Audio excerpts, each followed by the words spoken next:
तो हमारी चल रही थी विज़न आईएएस मंथली मैगज़ीन नवंबर की। तो हम उसमें शॉर्ट टॉपिक्स देख रहे थे इकोनॉमिक्स के। अब आगे देखते हैं। देखिए, थर्ड टॉपिक है राज्य परिवर्तन संस्थाएँ, स्टेट इंस्टीट्यूशंस फॉर ट्रांसफॉर्मेशन, एसआईटीज़। क्या है ये? देखिए, कुछ राज्यों ने नीति आयोग से राष्ट्रीय भारत परिवर्तन संस्था, जो नीति आयोग है, की तर्ज पर राज्य परिवर्तन संस्थाएँ सेट्स गठित करने की मांग की है। इसके पीछे राज्यों का तर विकास को बढ़ावा देना और समावेशी समृद्धि सुनिश्चित करना है। देखिए, नीति आयोग बनाया गया। नीति आयोग का फुल फॉर्म है एनआईटीआई का, national institutions for transformation of India. ठीक है। तो जो वो तो नेशनल लेवल पे है। इसी तरह जो राज्य हैं, उन्होंने क्या है, इसी तरीके से स्टेट इंस्टीट्यूशंस फॉर ट्रांसफॉर्मेशन, एसआईटीज, ठीक है, राज्य परिवर्तन संस्थाएं गठित करने की मांग की है कुछ राज्यों ने। इसके पीछे वो कह रहे हैं कि विकास को हमें बढ़ावा देने के लिए और समावेशी समृद्धि सुनिश्चित करने के लिए इससे सहकारी संघवाद की प्रतिबद्धता भी प्रभावी होगी। आप जानते हैं सहकारी संघवाद मतलब सारे राज्यों को साथ में लेकर चलना, इजी वर्ड्स में, और साथ में समन्वय होना केंद्र के। तो ये भी होगा इससे। हाल ही में इसी तर्ज पर महाराष्ट्र परिवर्तन संस्था मित्रा की स्थापना की गई। ठीक है, तो मित्रा किससे रिलेटेड है? महाराष्ट्र से। तो इसी की तर्ज पर क्या है, महाराष्ट्र ने महाराष्ट्र परिवर्तन संस्था स्थापित की। एसआईटीज़ की आवश्यकता क्यों है? बुनियादी सेवाओं के वितरण में वित्त की उपलब्धता की तुलना में राज्य की क्षमता और अभिशासन संबंधी खामियां बड़ी चुनौतियां हैं। ये संस्था इसमें सुधार ला सकती हैं। तो देखिए, राज्यों के पास क्या है, मतलब फाइनेंस, वित्त की कमी रहती है, पैसे की। तो जो ये संस्था है वो इसमें सुधार ला सकती है। सेवा वितरण में कमियां गरीबों को अधिक नुकसान पहुंचाती है। ये संस्था इन कमियों को दूर कर सकती है। अब देखिए, सरकार बहुत सारे प्रावधान करती है, लेकिन वो क्या है, गरीबों तक पहुंच भी नहीं पाते हैं। गरीबों के लिए प्रावधान बहुत होते हैं, तो वो क्या है, वो संस्थाएं इन कमियों को दूर कर सकती है। राज्य क्षमता का निर्माण अधिक लाभकारी है, क्योंकि ये 10-20 गुना अधिक लागत प्रभावी है। ठीक है, तो मतलब राज्यों की क्षमता बढ़े, ये बहुत हमारे लिए लाभकारी होगा। ठीक है। एसआईटीज़ का महत्व क्या है? लोकतांत्रिक जवाबदेही को राज्य में भी स्थानांतरित किया जाए। तो जो लोकतांत्रिक जवाबदेही भी है वो केंद्र के साथ साथ राज्य में भी हो। ठीक है। 14वें वित्त आयोग की सिफारिश के बाद राज्य अपनी बढ़ी हुई राजकोषीय क्षमताओं का लाभ उठा सकेंगे। तो इसके बाद क्या है, जो 14वां वित्त आयोग था, उसमें क्या है, राज्यों को ज़्यादा दिया गया परसेंटेज, उसमें हमारा जो बजट होता है। ठीक है। तो क्या है, तो उनकी मतलब जो बढ़ी हुई राजकोषीय क्षमता है वो उसका लाभ उठा सकेंगे।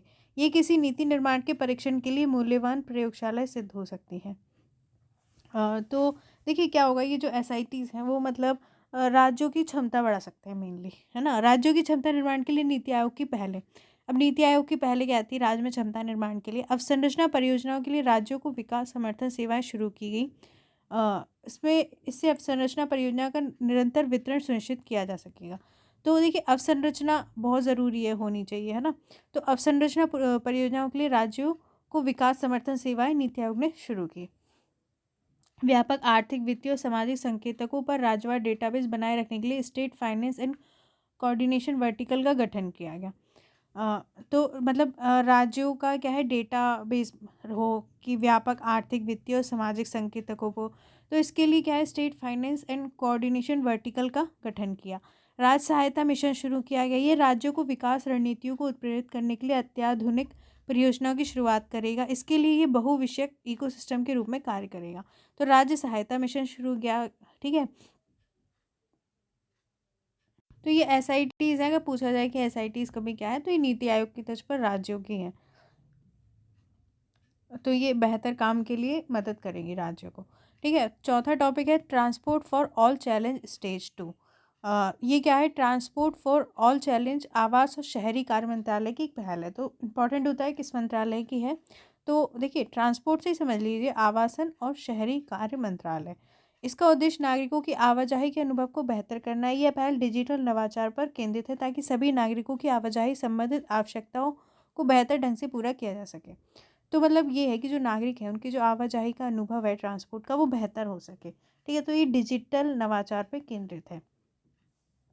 इस चैलेंज का पहला चरण वर्ष 2021 में आरंभ किया गया था। परिवहन और विकास नीति संस्थान द्वारा विश्व बैंक ने संयुक्त रूप से इसका आयोजन किया है। तो वर्ल्ड बैंक भी इसमें है और परिवहन और विकास नीति संस्थान है, ये दोनों इसमें है। ठीक है, और किसकी है ये? आवासन और शहरी कार्य मंत्रालय की, कि बस नागरिकों को की आवाजाही का जो अनुभव है वो बेहतर हो सके। अब देखिए 5th टॉपिक है मार्ग पोर्टल। ये क्या है? उद्योग संवर्धन और आंतरिक व्यापार विभाग ने मार्ग पोर्टल पर पंजीकरण के लिए स्टार्टअप्स के आवेदन आमंत्रित किए हैं। तो किसने? उद्योग संवर्धन और आंतरिक व्यापार विभाग ने। ये याद रखिए। मार्ग पोर्टल पर क्या है? रजिस्ट्रेशन के लिए जो स्टार्टअप्स हैं उनके जो आवेदन है वो आमंत्रित किए गए हैं। मार्ग फुल फॉर्म है mentorship, advisory, assistance, resilience and growth का संक्षिप्त रूप है, ये इसका फुल फॉर्म है। यह पोर्टल अलग अलग क्षेत्रों, कार्यों, चरणों, भौगोलिक क्षेत्रों और पृष्ठभूमि के स्टार्टअप्स के लिए मेंटरशिप की सुविधा प्रदान करता है। तो जो स्टार्टअप्स हैं, ठीक है, उनके लिए क्या है, मतलब कुछ जो स्टार्टअप स्टार्ट होते हैं उनके लिए क्या है, ये मेंटरशिप की सुविधा प्रदान करता है मार्ग पोर्टल। पोर्टल के उद्देश्य है स्टार्टअप्स को क्षेत्र केंद्रित मार्गदर्शन, शुरुआती समर्थन और सहायता प्रदान करना। जो स्टार्टअप्स होते हैं उनको मार्गदर्शन प्रदान करना। मेंटर मार्गदर्शन करने वाला, मेंटी मार्गदर्शन प्राप्त करता होता है। संलग्नता की समय पर ट्रैकिंग के लिए कुशल मेंटरशिप और एक तंत्र की सुविधा प्रदान करना। तो जो मेंटर होता है और मेंटी मतलब जो मार्गदर्शन देता है और लेता है, उनकी संलग्नता कैसी है? इसके लिए समय पर ट्रैकिंग के लिए क्या है? कुशल मेंटरशिप और एक तंत्र की सुविधा प्रदान करना। इसमें कुछ अनुकूलित किए जाने योग्य मेंटरशिप प्रोग्राम, योगदान देने वाले मेंटर्स की मान्यता देना आदि शामिल है। तो मेंटर्स को मान्यता देना, ठीक है, मेंटरशिप प्रोग्राम, ये सब। तो मार्ग पोर्टल याद रखिए किससे रिलेटेड है? उद्योग संवर्धन और आंतरिक व्यापार विभाग स्टार्टअप्स को, ठीक है, मेंटरशिप की सुविधा देनी है, बस इतना आप चीज़ ध्यान रखिए। अब टॉपिक 6 देखते हैं। ई कॉमर्स प्लेटफॉर्म पर फर्जी समीक्षाएं, फेक रिव्यूज़ की जांच के लिए रूपरेखा, framework to check fake reviews on e commerce platform. उपभोक्ता कार्य विभाग ने एक नए भारतीय मानक IS 19000/2022 का अनावरण किया है।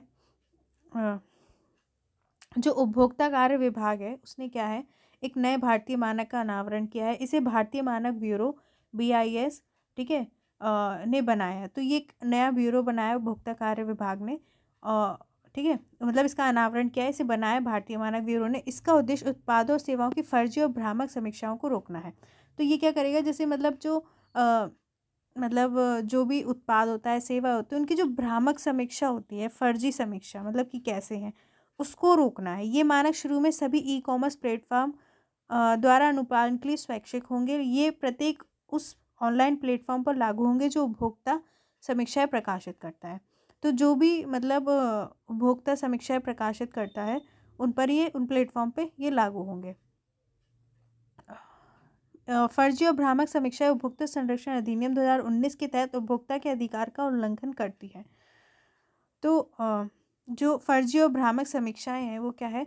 जो उपभोक्ता संरक्षण अधिनियम है उसके तहत उपभोक्ता के अधिकार का उल्लंघन करती है। मतलब आप गलत बता रहे हैं किसी उसके बारे में, उत्पाद के बारे में। कुछ मुख्य विशेषता क्या है? ये मानक समीक्षा लेखक और समीक्षा प्रशासक के लिए विशेष उत्तरदायित्व निर्धारित करते हैं। जो समीक्षा लेखक है और समीक्षा प्रशासक है उसके लिए उसका कुछ रिस्पॉन्सिबिलिटी बनती है। साथ ही संगठनों के लिए जिम्मेदारी और उपभोक्ताओं के लिए शिकायत निवारण तंत्र का प्रावधान करते हैं। मतलब ये शिकायत निवारण तंत्र का भी प्रावधान कर रहे हैं उपभोक्ताओं के लिए। तो एक तरीके से ये है कि मतलब फेक रिव्यूज़ जो होते हैं ई कॉमर्स प्लेटफॉर्म पर, उसकी जांच के लिए है ये, ठीक है, ये ध्यान रखिए। अब टॉपिक 7 है। मैंने अभी मतलब कुछ पेपर एनालिसिस किया तो मैंने एक चीज़ देखी कि ये क्वेश्चंस लगातार आए हैं जो प्लेसेस न्यूज़ में रही हैं। तो सुर्खियों में रहे जो स्थल है वो हर मंथ की जो मैगज़ीन है उसमें से हम देखेंगे वीडियोस में। तो ये देख लेते हैं। देखिए रूस क्यों चर्चा में है? रूस के सुदूर पूर्वी कामचटका प्रायद्वीप में स्थित शिवेलुच ज्वालामुखी के बारे में वैज्ञानिकों ने भविष्यवाणी की है कि इसमें 15 वर्षों में पहली बार रूस प्रथम शक्तिशाली उद्गार इरप्शन हो सकता है। तो पूछ सकते हैं कि शिवेलुच ज्वालामुखी कहाँ है, ठीक है, या पूर्वी कामचटका प्रायद्वीप कहाँ है? तो आप याद रखिए रशिया में, ठीक है। तो भविष्यवाणी हुई है कि इसमें इरप्शन हो सकता है। मिस्र में क्या बात हुई है, ठीक है, स्थानों का दिया हुआ है, कहाँ है ये भी मैप में देखते रहिए। तो मिस्र में अल शर्म अल शेख ने COP27 का आयोजन किया गया। तो COP27 कहाँ हुआ? मिस्र में, याद रखिए। बेलारूस की बात अब देखते हैं। बेलारूस मैप पे भी देखते रहिए कि कहाँ है। व्यापार, आर्थिक, वैज्ञानिक, तकनीकी और सांस्कृतिक सहयोग पर भारत बेलारूस अंतर सरकारी आयोग के 11वें सत्र का आयोजन किया गया। तो बेलारूस में क्या हुआ, व्यापार, आर्थिक, वैज्ञानिक, तकनीकी और सांस्कृतिक सहयोग पर भारत बेलारूस अंतर सरकारी आयोग के 11वें सत्र का आयोजन हुआ, ये ध्यान रखें। मध्य अफ्रीकी गणराज्य में क्या हुआ, मध्य अफ्रीकी गणराज्य सोना यूरेनियम के खनन के लिए भारतीय निवेश का इच्छुक है। देखिए मैप में ये भी देखते रहिए कहाँ है, इक्वेटोरियल गिनी। इक्वेटोरियल गिनी में क्या हुआ, इक्वेटोरियल गिनी के राष्ट्रपति छठी बार राष्ट्रपति के रूप में पुनर्निर्वाचित हुए, मतलब छठवीं बार वो बने। इस प्रकार वे विश्व के सबसे लंबे समय तक राष्ट्रपति पद पर बने रहने वाले व्यक्ति बन गए हैं 1979 से। हवाई में क्या हुआ, ठीक है, हवाई दुनिया के सबसे बड़े सक्रिय ज्वालामुखी मोना लोआ में ज्वालामुखी उद्गार इरप्शन हो रहा है। अब देख सकते हैं हवाई कहाँ है, ओशन के बीच में है आइलैंड। अर्जेंटीना में क्या हुआ, लिथियम संसाधन पर समझौते की संभावना पर विचार के लिए एक भारतीय टीम अर्जेंटीना जा रही है। तो लिथियम ये याद रखें अर्जेंटीना में होता है। इसके बाद तंजानिया में क्या हुआ, भारतीय नौसेना ने मोजाम्बिक और तंजानिया के साथ प्रथम त्रिपक्षीय सैन्य अभ्यास में भाग लिया। मोजाम्बिक और तंजानिया के साथ, मोजाम्बिक तंजानिया के नीचे आप देख सकते हैं, भारतीय नौसेना ने मोजाम्बिक और तंजानिया के साथ प्रथम त्रिपक्षीय सैन्य अभ्यास में भाग लिया, ये याद रखिए। पाकिस्तान में क्या हुआ, पाकिस्तान ने भारतीय तीर्थयात्रियों के लिए एक संत सदाराम साहिब की 314वीं जयंती समारोह में भाग लेने हेतु वीज़ा जारी किया है। तो पूछ सकते हैं कि किस देश ने जारी किया है ना, इथोपिया। ठीक है, आप किसी भी साल का पेपर उठा लीजिए, प्लेस इन न्यूज़ हमेशा आई है, ठीक है, या फिर कोई शहर उनका न्यूज़ में होता है तो पूछ लेते हैं। तो मुझे लगता है कि ये काफ़ी इंपॉर्टेंट टॉपिक है, अगर आप कर लेते हैं तो आपके 1-2 नंबर तो बन ही जाएंगे, इसलिए मैंने सोचा ये भी कराना चाहिए। इथोपिया में क्या हुआ, इथोपियाई सरकार और टाइग्रे पीपल लिबरेशन फ्रंट ने एक शांति समझौते पर हस्ताक्षर किया। इथोपिया में क्या है, इथोपिया सरकार जो है, टाइग्रे पीपल लिबरेशन फ्रंट जो है TPLF, उसने क्या है शांति समझौते पर हस्ताक्षर किए हैं। तो ऐसा क्वेश्चन आ सकता है, टाइग्रे पीपल लिबरेशन फ्रंट ने किसके साथ शांति समझौते पर हस्ताक्षर किए हैं। पूर्वी तिमोर, ठीक है, आसियान ने पूर्वी तिमोर को अपने समूह के 11वें सदस्य के रूप में स्वीकार करने पर सैद्धांतिक सहमति व्यक्त की है। जो आसियान है उसने क्या है, वो पूर्वी तिमोर जो है वो उसका 11वां सदस्य होगा। इंडोनेशिया के बारे में है, जावा में 5.6 तीव्रता के भूकंप से कम 162 लोगों की मृत्यु हो गई। बहुत सारे लोग इंडोनेशिया में जावा में भूकंप से मर गए। कोरियाई प्रायद्वीप में क्या हुआ, उत्तर कोरिया और दक्षिण कोरिया ने एक दूसरे के निकट अपने तटवर्ती समुद्र जल में कई मिसाइलें दागी हैं। ठीक है, तो ये हमारे हो गए प्लेसेस इन न्यूज़। हम हर वीडियो में देखते रहेंगे किसी ना किसी मैगजीन की। इसके बाद इंडिया में भी स्थल होते हैं, लेकिन वर्ल्ड के ज़्यादा आते हैं, तो हम वर्ल्ड के कवर करेंगे, फिर इंडिया के भी कवर कर लेंगे। Thank you. बाकी के टॉपिक हम नेक्स्ट वीडियो में देखेंगे।